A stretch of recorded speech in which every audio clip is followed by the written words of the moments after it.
സകലത്തിന്റെയും സൃഷ്ടാവും പിതാവുമായ ദൈവത്തിന്റെയും കർത്താവായ യേശുക്രിസ്തുവിന്റെയും നാമത്തിൽ ഏവർക്കും സ്നേഹവന്ദനം. ഇന്ന് ഒക്ടോബർ 17. ഇന്ന് നമ്മൾ വായിക്കുന്ന ആദ്യത്തെ വായനാ ഭാഗം ദിനവൃത്താന്തം 2-ാം പുസ്തകം 8-ാം അധ്യായം.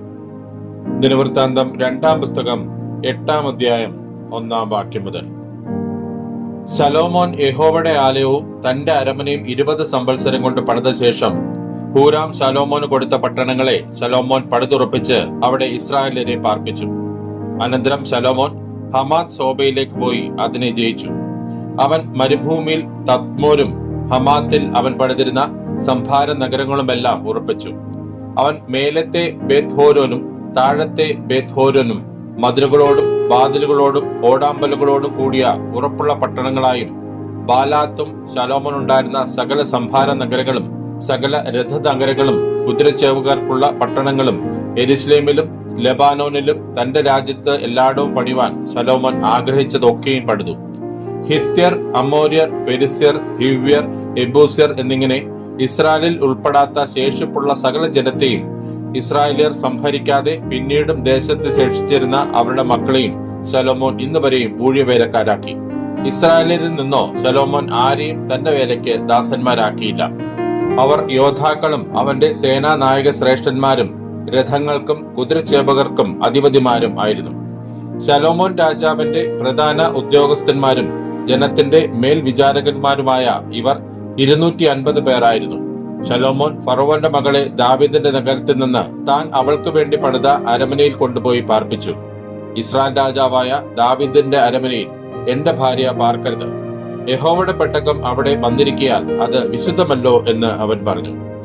ശലോമോൻ താൻ മണ്ഡപത്തിന് മുമ്പിൽ പണിത യഹോവയുടെ യാഗപീഠത്തിന്മേൽ അതത് ദിവസത്തേക്ക് വേണ്ടിയിരുന്നത് പോലെ മോശയുടെ കൽപ്പന പ്രകാരം ശബത്തുകളിലും അമാവാസികളിലും ഉത്സവങ്ങളിലും പുളിപ്പില്ലാത്ത അപ്പത്തിന്റെ ഉത്സവത്തിൽ, വാരോത്സവത്തിൽ, കൂടാരങ്ങളുടെ ഉത്സവത്തിൽ ഇങ്ങനെ ആണ്ടിൽ 3 പ്രാവശ്യവും യഹോവയ്ക്ക് ഹോമയാഗങ്ങളെ കഴിച്ചു പോന്നു.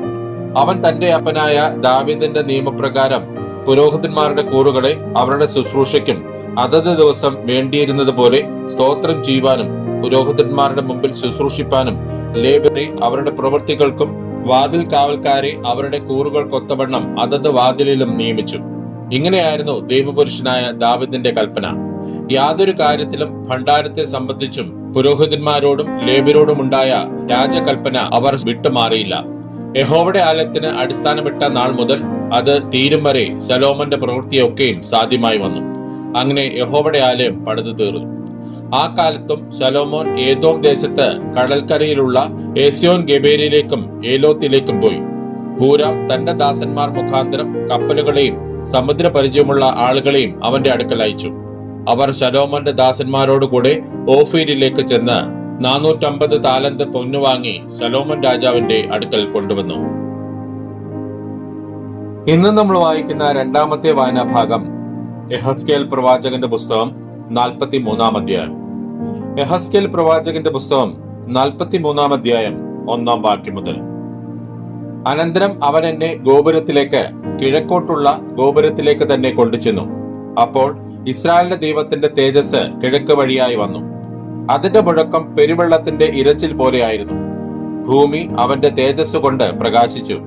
ഇത് ഞാൻ കണ്ട ദർശനം പോലെയായിരുന്നു. നഗരത്തെ നശിപ്പിപ്പാൻ ഞാൻ വന്നപ്പോൾ കണ്ട ദർശനം പോലെ തന്നെ. ഈ ദർശനങ്ങൾ കേബാർ നദീതീരത്ത് വെച്ച് ഞാൻ കണ്ട ദർശനം പോലെയായിരുന്നു. അപ്പോൾ ഞാൻ കവിണ്ണു വീണു. യഹോവയുടെ തേജസ് കിഴക്കോട്ട് ദർശനമുള്ള ഗോപുരത്തിൽ കൂടി ആലയത്തിലേക്ക് പ്രവേശിച്ചു. ആത്മാവ് എന്നെ എടുത്ത് അകത്തെ പ്രാകാരത്തിലേക്ക് കൊണ്ടുചെന്നു. യഹോവയുടെ തേജസ് ആലയത്തെ നിറച്ചിരുന്നു. ആ പുരുഷൻ എന്റെ അടുക്കൽ നിൽക്കുമ്പോൾ ആലയത്തിൽ നിന്ന് ഒരുത്തൻ എന്നോട് സംസാരിക്കുന്നത് ഞാൻ കേട്ടു. അവൻ എന്നോട് അരുളി ചെയ്തത്, മനുഷ്യപുത്ര, ഇത് ഞാൻ എന്നേക്കും ഇസ്രായേൽ മക്കളുടെ മധ്യേ വസിക്കുന്ന എന്റെ സിംഹാസനത്തിന്റെ സ്ഥലവും എന്റെ കാലടികളിലെ സ്ഥലവുമാകുന്നു. ഇസ്രായേൽ ഗൃഹമെങ്കിലും അവരുടെ രാജാക്കന്മാരെങ്കിലും തങ്ങളുടെ പരസംഗം കൊണ്ടും പൂജാഗിരികളിലെ തങ്ങളുടെ രാജാക്കന്മാരുടെ ശവങ്ങൾ കൊണ്ടും എനിക്കും അവർക്കുമിടയിൽ ഒരു ചുവർ മാത്രം ഉണ്ടായിരിക്കത്തക്കവണ്ണം തങ്ങളുടെ ഉമ്മരപ്പടി എന്റെ ഉമ്മരപ്പടിയും തങ്ങളുടെ കട്ടള എന്റെ കട്ടളയും ആക്കുന്നതുകൊണ്ടും എന്റെ വിശുദ്ധ നാമത്തെ ഇനി അശുദ്ധമാക്കേണ്ടതല്ല. അവർ ചെയ്ത മ്ലേച്ഛതകളാൽ അവർ എന്റെ വിശുദ്ധ നാമത്തെ അശുദ്ധമാക്കിയിരിക്കുന്നു. അതുകൊണ്ട് ഞാൻ എന്റെ കോപത്തിൽ അവരെ നശിപ്പിച്ചു. ഇപ്പോൾ അവർ തങ്ങളുടെ പരസംഗവും രാജാക്കന്മാരുടെ ശവങ്ങളും എങ്കിൽ നിന്ന് ദൂരത്താക്കി കളയട്ടെ. എന്നാൽ ഞാൻ അവരുടെ മധ്യേ എന്നേക്കും വസിക്കും. മനുഷ്യപുത്ര, ഇസ്രായേൽ ഗൃഹം തങ്ങളുടെ അകൃത്യങ്ങളെക്കുറിച്ച് ലജ്ജിക്കേണ്ടതിന് നീ ഈ ആലയം അവരെ കാണിക്കാം. അവർ അതിന്റെ മാതൃക അളക്കട്ടെ. അവർ ചെയ്ത സകലത്തെയും കുറിച്ച് അവർ ലജ്ജിച്ചാൽ നീ ആലയത്തിന്റെ ആകൃതിയും വിധാനവും പുറപ്പാടുകളും പ്രവേശനങ്ങളും അതിന്റെ ആകൃതിയൊക്കെയും സകല വ്യവസ്ഥകളും അതിന്റെ രൂപമൊക്കെയും അതിന്റെ സകല നിയമങ്ങളും അവരെ അറിയിച്ച് അവർ അതിന്റെ എല്ലാ ചട്ടങ്ങളും വ്യവസ്ഥകളും പ്രമാണിച്ച് അനുഷ്ഠിക്കേണ്ടതിന് അതിനെയൊക്കെയും അവർ കാണുകെ എഴുതി വെക്കുക. ഇതാകുന്നു ആലയത്തെക്കുറിച്ചുള്ള പ്രമാണം. പർവ്വതത്തിന്റെ മുകളിൽ അതിന്റെ അതിർത്തിക്കകമെല്ലാം അതിവിശുദ്ധമായിരിക്കണം. അതെ, ഇതാകുന്നു ആലയത്തെക്കുറിച്ചുള്ള പ്രമാണം. മുഴപ്രകാരം യാഗപീഠത്തിന്റെ അളവ് ആവിത്: മുഴമൊന്നിന് 1 മുഴവും 4 വിരലും, ചുവട് 1 മുഴം, വീതി 1 മുഴം, അതിന്റെ അകത്ത് ചുറ്റുമുള്ള വക്ക് 1 ചാൺ. യാഗപീഠത്തിന്റെ ഉയരമാവിത്: നിലത്തെ ചുവട് മുതൽ താഴത്തെ തട്ട് വരെ 2 മുഴവും, വീതി 1 മുഴവും, താഴത്തെ തട്ട് മുതൽ വലിയ തട്ട് വരെ 4 മുഴവും, വീതി 1 മുഴവും ആയിരിക്കണം. ഇങ്ങനെ മേലത്തെ യാഗപീഠം 4 മുഴം. യാഗപീഠത്തിന്റെ അടുപ്പിൽ നിന്ന് മേലോട്ട് 4 കൊമ്പ് ഉണ്ടായിരിക്കണം. യാഗപീഠത്തിന്റെ അടുപ്പിന്റെ നീളം 12 മുഴവും വീതി 12 മുഴവുമായി സമചതുരമായിരിക്കണം. അതിന്റെ 4 പുറവുമുള്ള തട്ട് 14 മുഴം നീളവും 14 മുഴം വീതിയും, അതിന്റെ ചുറ്റുമുള്ള വക്ക് 1/2 മുഴവും ചുവട് ചുറ്റും 1 മുഴവും ആയിരിക്കണം.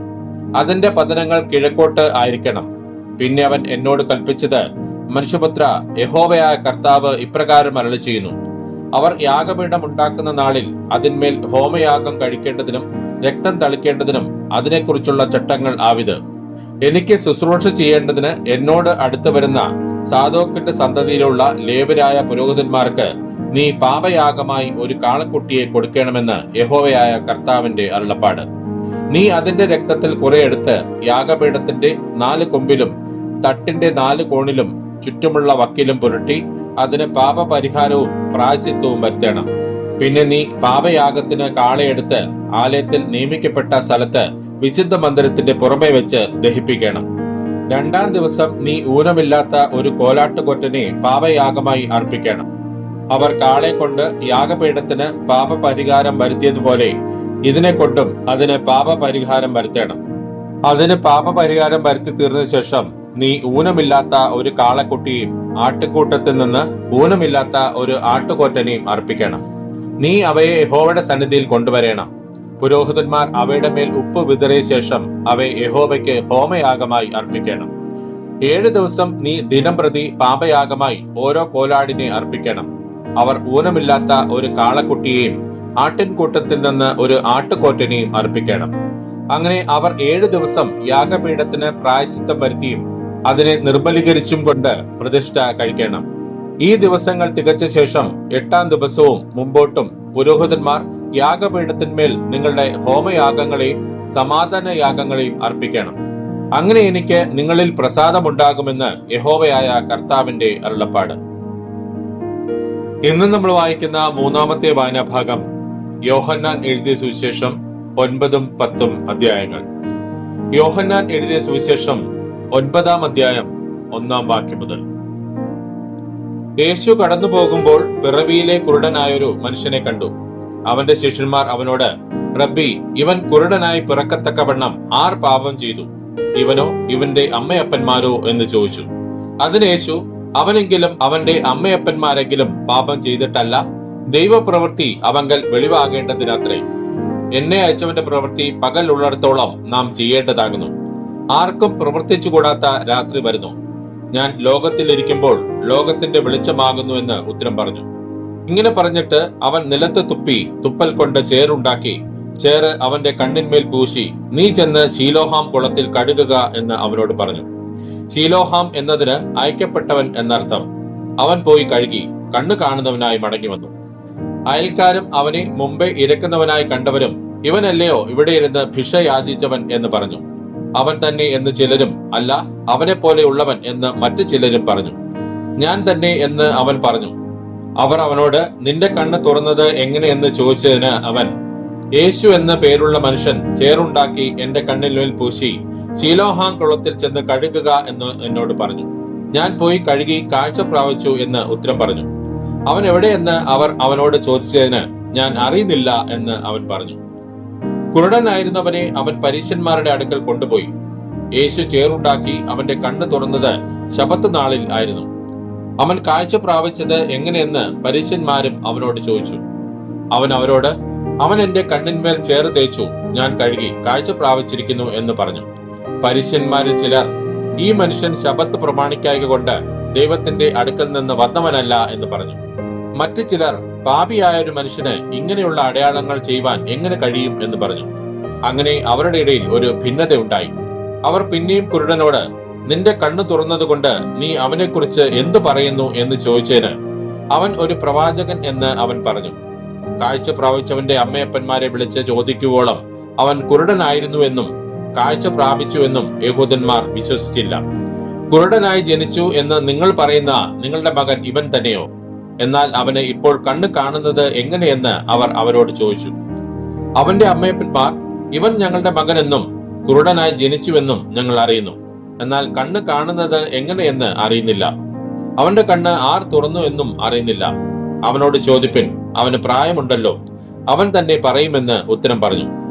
യഹൂദന്മാരെ ഭയപ്പെടുക കൊണ്ടത്രേ അവന്റെ അമ്മയപ്പന്മാർ ഇങ്ങനെ പറഞ്ഞത്. അവനെ ക്രിസ്തു എന്ന് ഏറ്റുപറയുന്നവൻ പള്ളുപൃഷ്ഠനാകണമെന്ന് യഹൂദന്മാർ തമ്മിൽ പറഞ്ഞൊത്തിരുന്നു. അതുകൊണ്ടത്രേ അവന്റെ അമ്മയപ്പന്മാർ അവന് പ്രായമുണ്ടല്ലോ, അവനോട് ചോദിപ്പിൻ എന്ന് പറഞ്ഞത്. കുരുടനായിരുന്ന മനുഷ്യനെ അവർ രണ്ടാമതും വിളിച്ച്, ദൈവത്തിന് മഹത്വം കൊടുക്ക, ആ മനുഷ്യൻ പാപി എന്ന് ഞങ്ങൾ അറിയുന്നു എന്ന് പറഞ്ഞു. അതിനവൻ, അവൻ പാപിയോ അല്ലയോ എന്ന് ഞാൻ അറിയുന്നില്ല. ഒന്നറിയുന്നു, ഞാൻ കുരുടനായിരുന്നു, ഇപ്പോൾ കണ്ണു കാണുന്നു എന്ന് ഉത്തരം പറഞ്ഞു. അവർ അവനോട്, അവൻ നിനക്ക് എന്ത് ചെയ്തു, നിന്റെ കണ്ണ് എങ്ങനെ തുറന്നു എന്ന് ചോദിച്ചു. അതിനവൻ, ഞാൻ നിങ്ങളോട് പറഞ്ഞുവല്ലോ, നിങ്ങൾ ശ്രദ്ധിച്ചില്ല. വീണ്ടും കേൾപ്പാൻ ഇച്ഛിക്കുന്നത് എന്ത്?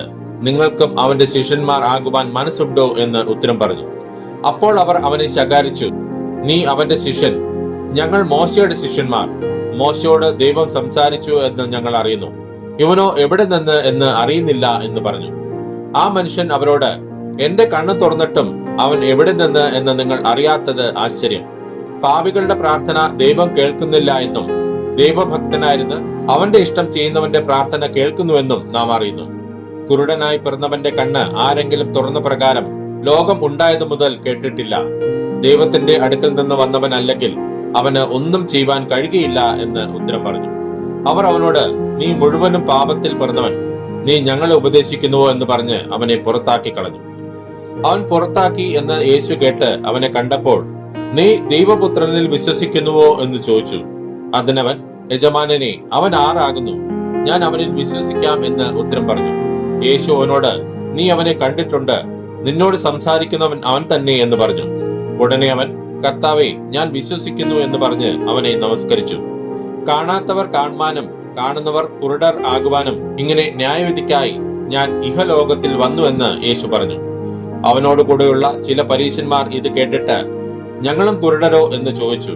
യേശു അവരോട്, നിങ്ങൾ കുരുടർ ആയിരുന്നുവെങ്കിൽ നിങ്ങൾക്ക് പാപമില്ലായിരുന്നു. എന്നാൽ ഞങ്ങൾ കാണുന്നുവെന്ന് നിങ്ങൾ പറയുന്നത് കൊണ്ട് നിങ്ങളുടെ പാപം നിൽക്കുന്നു എന്ന് പറഞ്ഞു. യോഹന്നാൻ എഴുതിയ സുവിശേഷം 10-ാം അധ്യായം 1-ാം വാക്യം മുതൽ. ആമേൻ ആമേൻ, ഞാൻ നിങ്ങളോട് പറയുന്നു, ആട്ടിൻ തൊഴുത്തിൽ വാതിലൂടെ കടക്കാതെ വേറെ വഴിയായി കയറുന്നവൻ കള്ളനും കവർച്ചക്കാരനും ആകുന്നു. വാതിലൂടെ കടക്കുന്നവനോ ആടുകളുടെ ഇടയനാകുന്നു. അവന് വാതിൽ കാവൽക്കാരൻ തുറന്നു കൊടുക്കുന്നു. ആടുകൾ അവന്റെ ശബ്ദം കേൾക്കുന്നു. തന്റെ ആടുകളെ അവൻ പേർ ചൊല്ലി വിളിച്ച് പുറത്തു കൊണ്ടുപോകുന്നു. തനിക്കുള്ളവയൊക്കെയും പുറത്തു കൊണ്ടുപോയ ശേഷം അവൻ അവയ്ക്ക് മുമ്പായി നടക്കുന്നു. ആടുകൾ അവന്റെ ശബ്ദം അറിഞ്ഞ് അവനെ അനുഗമിക്കുന്നു. അന്യന്മാരുടെ ശബ്ദം അറിയായ കൊണ്ട് അവ അന്യനെ അനുഗമിക്കാതെ വിട്ട് ഓടിപ്പോകും. ഈ സാദൃശ്യം യേശു അവരോട് പറഞ്ഞു. എന്നാൽ തങ്ങളോട് പറഞ്ഞത് ഇന്നതെന്ന് അവർ ഗ്രഹിച്ചില്ല. യേശു പിന്നെയും അവരോട് പറഞ്ഞത്, ആമീൻ ആമീൻ, ഞാൻ നിങ്ങളോട് പറയുന്നു, ആടുകളുടെ വാതിൽ ഞാനാകുന്നു. എനിക്ക് മുമ്പേ വരുന്നവരൊക്കെയും കള്ളന്മാരും കവർച്ചക്കാരും അത്രേ. ആടുകളോ അവരുടെ വാക്ക് കേട്ടില്ല. ഞാൻ വാതിലാകുന്നു, എന്നിലൂടെ കടക്കുന്നവൻ രക്ഷപ്പെടും. അവൻ അകത്ത് വരികയും പുറത്തു പോകുകയും മേച്ചൽ കണ്ടെത്തുകയും ചെയ്യും. മോഷ്ടിപ്പാനും അറുപ്പാനും മുടിപ്പാനുമല്ലാതെ കള്ളൻ വരുന്നില്ല. അവർക്ക് ജീവൻ ഉണ്ടാകുവാനും സമൃദ്ധിയായിട്ട് ഉണ്ടാകുവാനും അത്രേ ഞാൻ വന്നിരിക്കുന്നത്. ഞാൻ നല്ല ഇടയനാകുന്നു. നല്ല ഇടയൻ ആടുകൾക്ക് വേണ്ടി തന്റെ ജീവനെ കൊടുക്കുന്നു. ഇടയനും ആടുകളുടെ ഉടമസ്ഥനുമല്ലാത്ത കൂലിക്കാരൻ ചെന്നായ് വരുന്നത് കണ്ട് ആടുകളെ വിട്ട് ഓടിക്കളയുന്നു. ചെന്നായ് അവയെ പിടിക്കുകയും ചിഹ്നിച്ചു കളയുകയും ചെയ്യുന്നു. അവൻ കൂലിക്കാരനും ആടുകളെക്കുറിച്ച് വിചാരമില്ലാത്തവനുമല്ലോ. ഞാൻ നല്ല ഇടയൻ, പിതാവ് എന്നെ അറിയുകയും ഞാൻ പിതാവിനെ അറിയുകയും ചെയ്യുന്നത് പോലെ ഞാൻ എനിക്കുള്ളവയെ അറിയുകയും എനിക്കുള്ളവ എന്നെ അറിയുകയും ചെയ്യുന്നു. ആടുകൾക്ക് വേണ്ടി ഞാൻ എന്റെ ജീവനെ കൊടുക്കുന്നു. ഈ തൊഴുത്തിൽ ഉൾപ്പെടാത്ത വേറെ ആടുകൾ എനിക്കുണ്ട്. അവയെയും ഞാൻ നടത്തേണ്ടതാകുന്നു. അവ എന്റെ ശബ്ദം കേൾക്കും. ഒരാട്ടിൻകൂട്ടവും ഒരു ഇടയനും ആകും. എന്റെ ജീവനെ വീണ്ടും പ്രാപിക്കേണ്ടതിന് ഞാൻ അതിനെ കൊടുക്കുന്നത് കൊണ്ട് പിതാവ് എന്നെ സ്നേഹിക്കുന്നു. ആരും അതിനെ എന്നോട് എടുത്തു കളയുന്നില്ല, ഞാൻ തന്നെ അതിനെ കൊടുക്കുന്നു. അതിനെ കൊടുപ്പാൻ എനിക്ക് അധികാരമുണ്ട്, വീണ്ടും പ്രാപിപ്പാനും അധികാരമുണ്ട്. ഈ കൽപ്പന എന്റെ പിതാവിങ്കൽ നിന്ന് എനിക്ക് ലഭിച്ചിരിക്കുന്നു. ഈ വചനം നിമിത്തം യഹൂദന്മാരുടെ ഇടയിൽ പിന്നെയും ഭിന്നതയുണ്ടായി. അവരിൽ പലരും അവന് ഭൂതമുണ്ട്, അവൻ ഭ്രാന്തനാകുന്നു, അവന്റെ വാക്ക് കേൾക്കുന്നത് എന്തിന് എന്ന് പറഞ്ഞു. മറ്റു ചിലർ ഇത് ഭൂതഗ്രസ്തന്റെ വാക്കല്ല, ഭൂതത്തിന് കുരുടന്മാരുടെ കണ്ണു തുറപ്പാൻ കഴിയുമോ എന്ന് പറഞ്ഞു. അനന്തരം യെരുശലേമിൽ പ്രതിഷ്ഠോത്സവം ആചരിച്ചു. അന്ന് ശീതകാലമായിരുന്നു.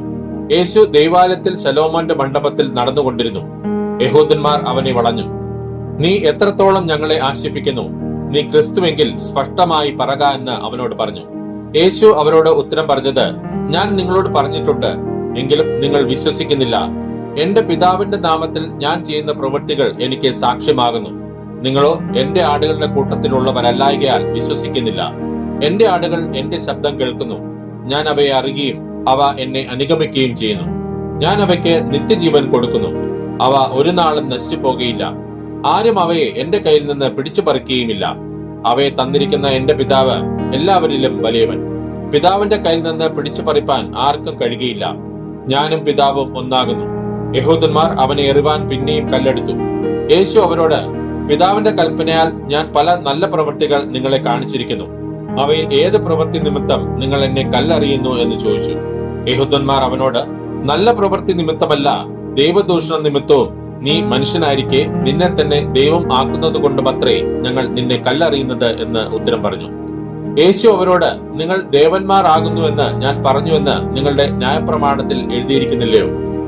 ദൈവത്തിന്റെ അരുളപ്പാടുണ്ടായിട്ടുള്ളവരെ ദേവന്മാർ എന്ന് പറഞ്ഞുവെങ്കിൽ തിരുവെഴുത്തിന് നീക്കം വന്നുകൂടായല്ലോ. ഞാൻ ദൈവത്തിന്റെ പുത്രൻ എന്ന് പറഞ്ഞതുകൊണ്ട് നീ ദൈവദൂഷണം പറയുന്നുവെന്ന് പിതാവ് വിശുദ്ധീകരിച്ച് ലോകത്തിൽ അയച്ചവനോട് നിങ്ങൾ പറയുന്നുവോ? ഞാൻ എന്റെ പിതാവിന്റെ പ്രവൃത്തി ചെയ്യുന്നില്ലെങ്കിൽ എന്നെ വിശ്വസിക്കേണ്ട. ചെയ്യുന്നുവെങ്കിലോ എന്നെ വിശ്വസിക്കാതിരുന്നാലും പിതാവ് എന്നിലും ഞാൻ പിതാവിലുമെന്ന് നിങ്ങൾ ഗ്രഹിച്ച് അറിയേണ്ടതിന് പ്രവൃത്തിയെ വിശ്വസിപ്പിൻ. അവർ അവനെ പിന്നെയും പിടിപ്പാൻ നോക്കി. അവനോ അവരുടെ കയ്യിൽ നിന്ന് ഒഴിഞ്ഞുപോയി. അവൻ യോർദാൻ അക്കരെ യോഹന്നാൻ ആദിയിൽ സ്നാനം കഴിപ്പിച്ചു കൊണ്ടിരുന്ന സ്ഥലത്ത് പിന്നെയും ചെന്ന് അവിടെ പാർത്തു. പലരും അവന്റെ അടുക്കൽ വന്നു.